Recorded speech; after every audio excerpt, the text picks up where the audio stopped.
My hair is like fillerings. Chapter 57. So one of my friends is constantly on this COD mobile game 24/7 and always ignores me when we go out or if we catch up. She's constantly talking to randoms. So I thought I'll download the game and see what the fuss is all about. As soon as I reached level 100 within 2 months and started playing with randoms I met on the game, I came across a fob guy that always adds me in his lobby. I started jamming with him and his friends. When his friends would leave or jump off the game and it's just us two, he would go to a private lobby where it's just us and he would put his mic on and would talk for a while. We exchanged socials and he started calling me on Instagram. We started talking for hours on the phone, which led to sleeping on the phone. We even had phone.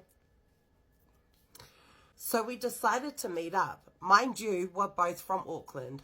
But all my points. I was playing COD M. Is that COD Mobile?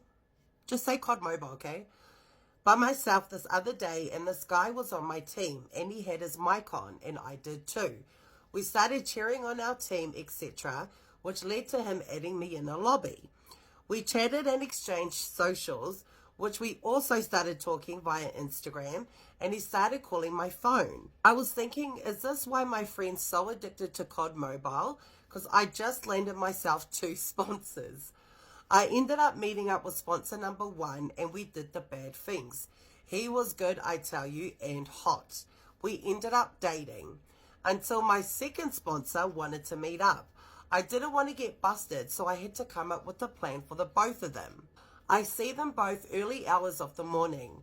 Sponsor number 1 I would see Monday, Wednesday, Friday, and the second sponsor I would see Tuesday and Thursday. I met with sponsor number 2 and damn, he was good too. I couldn't pick out of the 2 of them, so I thought I'll date them both. It's been 4 months now dating them both, and I had to make a schedule of what time slots they can call and whatnot, so they're not calling me at the same time. I beg your pardon? A schedule? It's all fun and games until we get on the game and they're both wanting to play with me at the same time. I'll stay on the phone to one and hide on streamer mode on the game and play with the other. When you're on streamer mode, no one from your friends list can see you're online, but you can see who's online. This is a very interesting app. Then I'll tell the other sponsor I'm going to charge my phone and I'll call him and stay on the phone while I play with the other one. I change my sniper name, and when I play with one of them at a time, and when I get MVP, only COD Mobile people will know what this is, it will show your sniper name and they get me Mika at my sniper name, thinking it's to them, but they both have no idea it's to both of them. Oh my god. Just to top the icing on the cake, I'm 2 months pregnant and I don't know which sponsor owns the kid. So it looks like I'm going to have them both in my baby's life. Oops.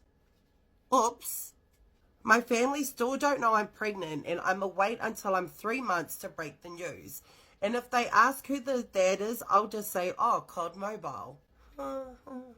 Shout out to the COD Mobile girls and boys with loyal sponsors. COD Mobile is like a new dating site. You would be surprised how many people are dating the same sponsors. I wouldn't be surprised if your family unfamilied you right now. But good luck on your pregnancy. Next one.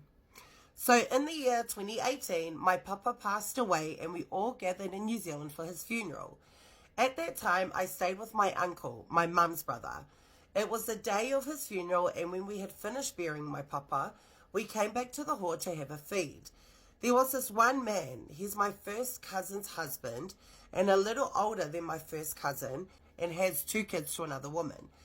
He attended the funeral and was a DJ and MC. There was a time during the food where I walked out to the hallway to be alone because I was still sad from the reality of losing my papa. There was no one else but me in the church hallway. I was sitting there for a good 5 minutes before I saw someone walking towards me. It was him. Let's call him Bolo. He walked towards me and asked if I was okay. I said yeah, and he said, okay, come on, let's go. I said, no, it's okay, you go.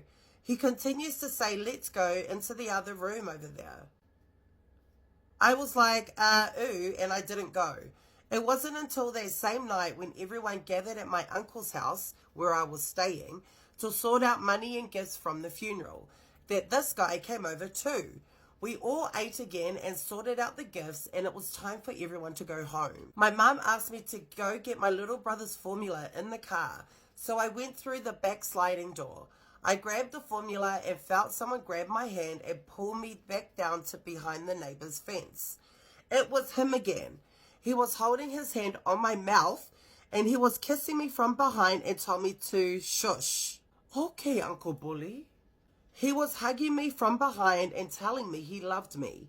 The next few days I forgot all about it until he asked my family if he could pick me up to meet his daughters. And because he was so good at manipulating my family, always coming over before the funeral and buying us food and giving my nana money, my mum said yes, but I told my mum I wasn't in the mood, but she insisted on me meeting my step-nephews and nieces. What? He picked me up in the afternoon around 6, and mind you, the sun sets pretty slow in New Zealand. I lived in North Auckland and he lived in the south, in Otara. This guy came in his big American pickup and I hopped in the back seat and he said to move to the front because we were picking up 2 of his daughters on the way. It was about a 30 to 40 minute drive. We were driving and he would slide his arm on my thigh.